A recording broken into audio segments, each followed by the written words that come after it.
ശ്രീ തെരഞ്ഞെടുപ്പിൽ പറഞ്ഞത് നടത്തിക്കാണിക്കണം. പി രാജീവ്.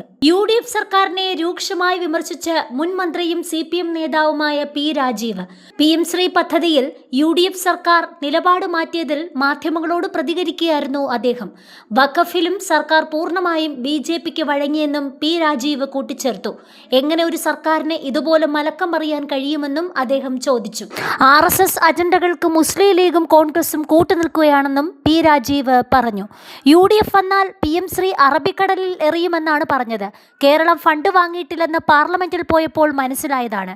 കേന്ദ്ര സർക്കാർ മുട്ടിലിഴയാൻ പറഞ്ഞാൽ കാല് നക്കുന്ന സർക്കാരായി മാറി. കേരളത്തിൽ ഇപ്പോൾ ഭരണം നടത്തുന്നത് RSSന് വേണ്ടിയുള്ള സർക്കാരാണ്. ഇന്ത്യയിൽ സമരം ചെയ്ത വിദ്യാർത്ഥികൾക്കെതിരെ കേസെടുത്ത ഏക BJP ഇതര സർക്കാരാണ് കേരളത്തിലേതെന്നും തെരഞ്ഞെടുപ്പിൽ പറഞ്ഞത് നടത്തിക്കാണിക്കണമെന്നും പി രാജീവ് പറഞ്ഞു. കഴിഞ്ഞ സർക്കാരിന്റെ കാലത്ത് ക്യാബിനറ്റ് തീരുമാനമില്ലാതെ വിദ്യാഭ്യാസ സെക്രട്ടറിയാണ് PM ശ്രീ കരാറിൽ ഒപ്പിട്ടതെന്നാണ് UDF ഇപ്പോൾ ഉന്നയിക്കുന്ന വാദം. അങ്ങനെയാണെങ്കിൽ ക്യാബിനറ്റിന്റെ അനുമതിയില്ലാതെ സർക്കാരിന് വിരുദ്ധമായി പ്രവർത്തിച്ച ആ ഉദ്യോഗസ്ഥനെതിരെ നടപടിയെടുക്കാൻ UDF സർക്കാർ തയ്യാറാകാത്തത് എന്തുകൊണ്ടാണെന്ന് പി രാജീവ് ചോദിച്ചു. ക്യാബിനറ്റിന്റെ അനുമതിയില്ലാതെ ഒപ്പിട്ട കരാർ തങ്ങൾക്ക് ബാധകമല്ലെന്ന് ധീരമായി പ്രഖ്യാപിക്കാനാണ് സർക്കാർ തയ്യാറാകേണ്ടത്.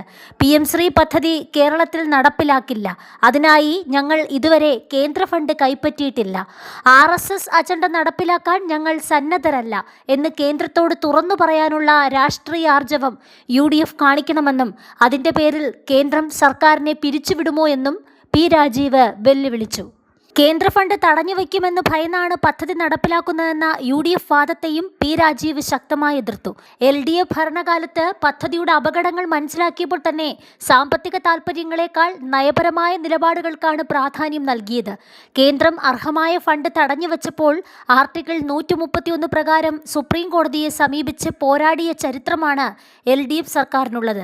എന്നാൽ ഭരണം ലഭിച്ച് ചുരുങ്ങിയ മാസങ്ങൾക്കുള്ളിൽ തന്നെ ഇത്തരം കാര്യങ്ങളിൽ മലക്കം മറിഞ്ഞ് കേന്ദ്രത്തിനും RSSന് മുമ്പിൽ UDF കീഴടങ്ങുന്നത് ജനങ്ങളോടുള്ള അപമാനമാണെന്നും പി രാജീവ് കൂട്ടിച്ചേർത്തു.